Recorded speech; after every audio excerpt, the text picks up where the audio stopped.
Hey, I'm Chris Trott from TaylorMade Golf here at the beautiful Liberty National Golf Club for the first round of the playoffs, the Northern Trust. The guy I'm with needs no introduction, two-time major champion, Mr. Collin Morikawa. And we are here to talk about his pre-round warm-up when it comes to wedges.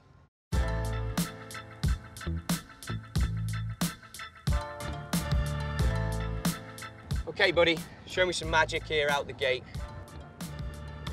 If you're teeing off on Thursday, you got no feedback from the round, what do? You've got this in front of you. How do you work your practice session? Maybe about 20 minutes before my tee time, I'm on the chipping green.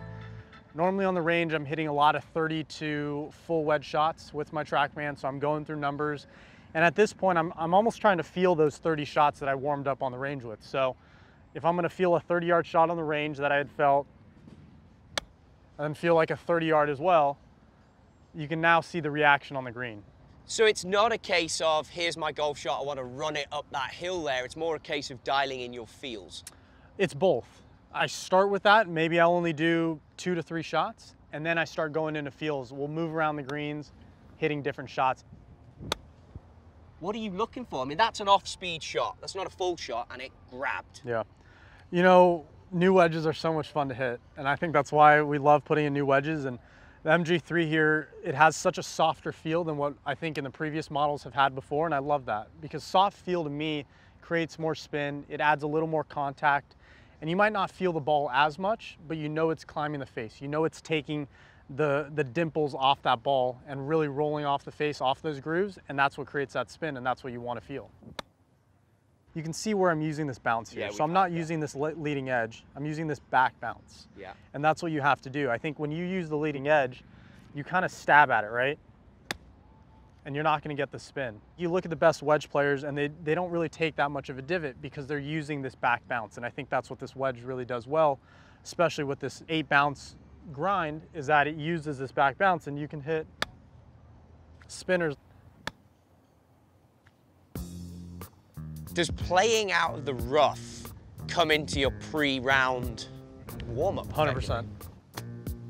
You want to try and encompass as many shots as possible because you really don't know what you're going to get. I can't guess what I'm going to get on the 5th hole if I miss the green, or the 10th hole, or whatever. You know, we're all bound to miss greens. We're all bound to hit it in a spot, and it could really bounce anywhere. So you have to get ready for all slopes. And it's not figuring out what is this shot exactly going to do, but it's getting a feel for how it's bouncing through the rough, how the ground is interacting, because you have to kind of feel that as you go along through the rounds.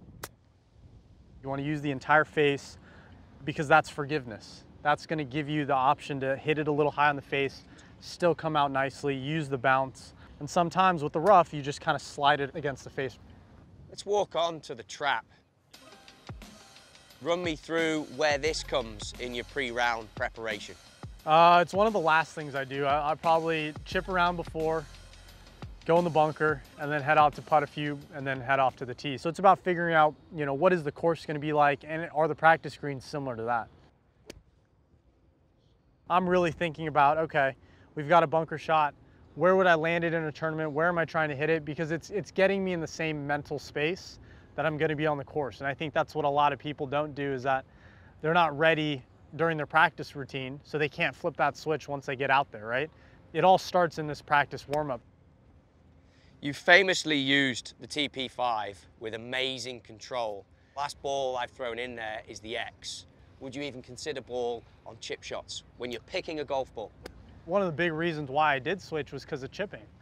And I felt like the X didn't spin enough for me around the greens. You know, yeah, I clipped a few and I got that spin, but I want to feel the spin. I started doing things subconsciously where I was actually chipping in 2019 in the fall, where I was kind of like lifting it up, right? You see a bunch of amateurs do that because they think I need to get height and that's how I'm going to do it. I'm going to do it with my hands. But that's not really the case. And when I was able to switch to the 5, I knew I could stay down, I can keep it level and create that spin. Collin, always great. Thank you for the masterclass. Good luck this week, pal. Appreciate it.